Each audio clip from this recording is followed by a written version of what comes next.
Bismillahirrahmanirrahim. Assalamualaikum warahmatullahi wabarakatuh. Waalaikumsalam warahmatullahi wabarakatuh. Alhamdulillahirabbil alamin. Assalatu wassalamu ala asrofil anbiya'i wal mursalin wa ala ali Muhammadin sallallahu alaihi wasallam. Oke, masih bersama kami dalam diskusi hukum Islam mengenai hakim, mahkum fih dan mahkum alaih bersama kawan kami, yaitu yang di sebelah kiri saya Mas, dan di sebelah kanan saya Ifang Alam Pangestu. dan saya sendiri Siti Budi sebagai moderator. Nah, oke, mari kita mulai saja langsung kepada Mas Haikal. Mas, bisa dijelaskan apa itu hakim? Baik, bismillahirrahmanirrahim. Mengenai tentang hakim, yang mana hakim tersendiri itu secara etimolog yang punya arti yaitu orang yang memutuskan suatu perkara atau memutuskan suatu hukum. Dalam fikih, istilah hakim semakna dengan kata qadhi. Akan tetapi kata hakim berarti pihak penentu dari membuat hukum syariat secara hakiki. Seperti itu. Allah SWT berfirman dalam Quran surat Al-An'am ayat 57 yang memiliki arti menetapkan hukum itu hanya hak Allah. Dia menerangkan yang sebenar-benarnya dan dia memberi kehidupan yang paling baik. Kurang lebih jadi ketika pada masa Rasulullah yang menjadi hakim itu tersendiri juga Rasulullah seperti itu. Jadi mungkin kalau saat ini kan kita banyak menemui bahwasanya hakim itu seperti orang-orang umum biasanya itu, akan tapi pada masa Rasulullah itu yang menetapkan hukum itu Rasulullah, dan yang memutuskan atas suatu hukum tersendiri itu juga Rasulullah seperti itu. Subhanallah. Terima kasih dari penjelasannya Mas Haikal. Nah, kita lanjut lagi ya teman-teman. Lanjut lagi dalam penjelasan mahkum fih yang akan dijelaskan oleh Mas Ifangka. Monggo, gimana menurut Mas Ifangka? Iya, jadi untuk mahkum fih itu memiliki sebuah pengertian atau definisi, yaitu perbuatan orang mukallaf sebagai tempat menghubungkan hukum syarak. Misalnya dalam surat Quran surat Al-Maidah ayat pertama yang berarti, hai orang-orang yang beriman, penuhilah akad-akad itu, dihalalkan bagimu binatang ternak kecuali yang akan dibacakan kepadamu, atau yang demikian itu dengan tidak menghalalkan berburu ketika kamu sedang mengerjakan haji. Sesungguhnya Allah menetapkan hukum-hukum menurut yang dikehendakinya. Jadi yang menjadi objek perintah dalam ayat tersebut adalah perbuatan orang mukallaf, itu perbuatan menyempurnakan janji yang telah diwajibkan olehnya. Kemudian syarat-syarat mahkum fih itu sendiri, yang pertama, perbuatan itu diketahui secara sempurna dan rinci oleh orang mukallaf sehingga suatu perintah dapat dilaksanakan secara lengkap seperti yang dikehendaki oleh Allah dan Rasul-Nya. Dalam ayat-ayat Al-Quran sendiri itu banyak yang bersifat global atau baru wajib dilaksanakan setelah ada penjelasan. Kemudian tata caranya itu juga menyusul, seperti dalam kita melakukan sholat, puasa, kemudian zakat, haji dan sebagainya. Oke, yang syarat kedua yaitu diketahui secara pasti oleh mukallaf bahwa perintah itu datang dari Allah dan Rasul-Nya. Itu sebab setiap upaya mencari pemecahan hukum, yang paling utama dilakukan adalah pembahasan tentang validasi suatu masalah tersebut atau sebagai sumber hukumnya. Kemudian untuk syarat-syarat mahkum fih yang ketiga yaitu perbuatan yang diperintahkan atau dilarang haruslah berupa perbuatan yang di dalam batas kemampuan manusia untuk melakukan atau meninggalkannya. Jadi begitu, ada kurang lebih 3 syarat untuk mahkum fih sendiri. Oke, terima kasih. Subhanallah. Itu penjelasan yang sangat rinci sekali dari Mas Ifangka.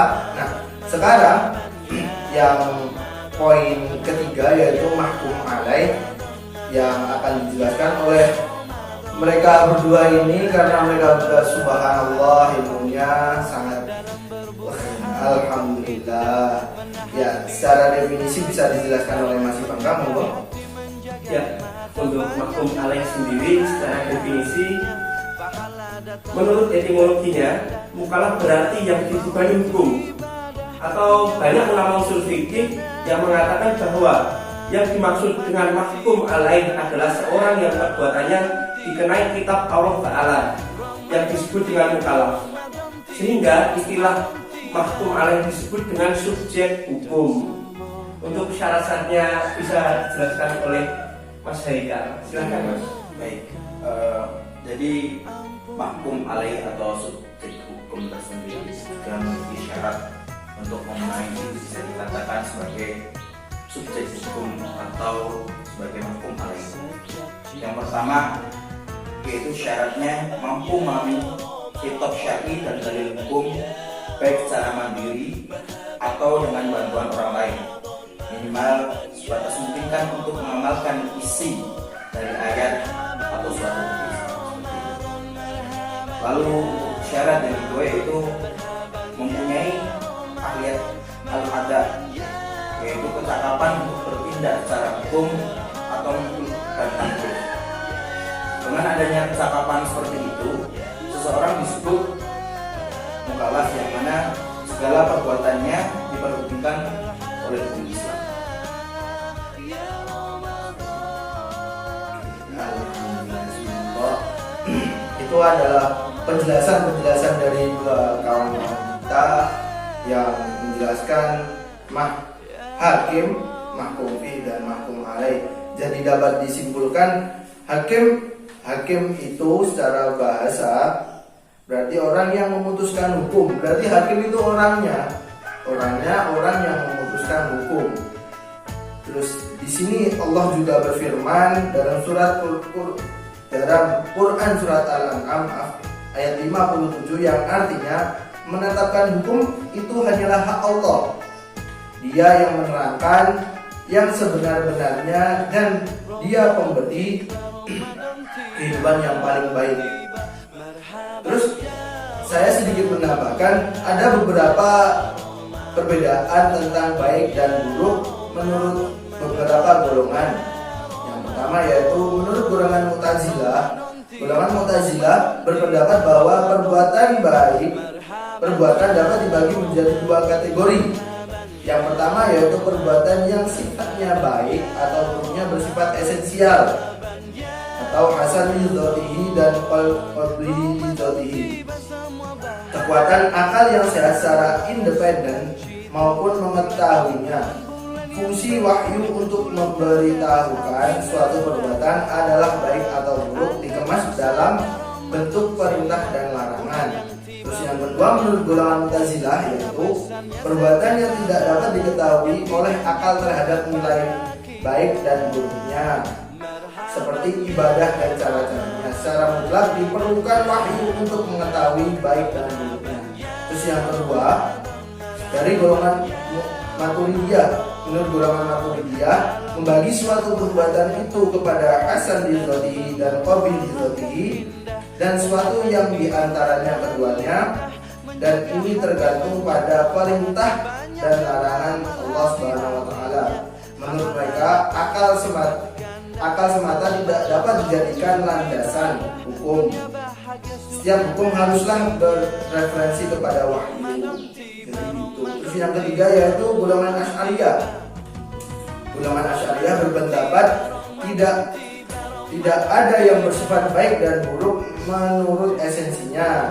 Baik dan buruk bagi sesuatu adalah sifat yang datang kemudian, bukan bersifat esensial.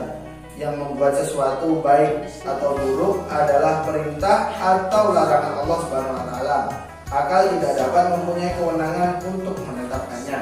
Terus kesimpulan dari mahkum fi yaitu mahkum fi berarti perbuatan orang mukallaf. Berarti perbuatannya. Berarti mahkum fi itu perbuatannya sebagai tempat menghubungkan hukum syara yang menjadi objek perintah. Oh, berarti mahkum fi itu adalah objeknya. Berarti tadi hakim adalah objeknya, mahkum fi adalah objek hukumnya. Terus yang terakhir yaitu mahkum alaih itu adalah subjek hukumnya. Jadi gitu. Jadi mungkin cukup sekian bincang-bincang kita dari Mas Haikal dan Mas Ifaka. Mungkin itu dari kita. Jika ada diskusi kita yang salah dan menyinggung dari perasaan beberapa teman-teman yang sedang menonton YouTube kita tentang bincang-bincang ini, kami mohon maaf sebaik-baiknya. Kami mohon maaf sebesar-besarnya. Sekian dari kami. Oke, terima kasih ya Mas. Iya. Terima kasih. Alhamdulillah telah mendapatkan pencerahan dari Mas itu. Oke. Terima kasih telah menonton. Wassalamualaikum warahmatullahi wabarakatuh. Waalaikumsalam.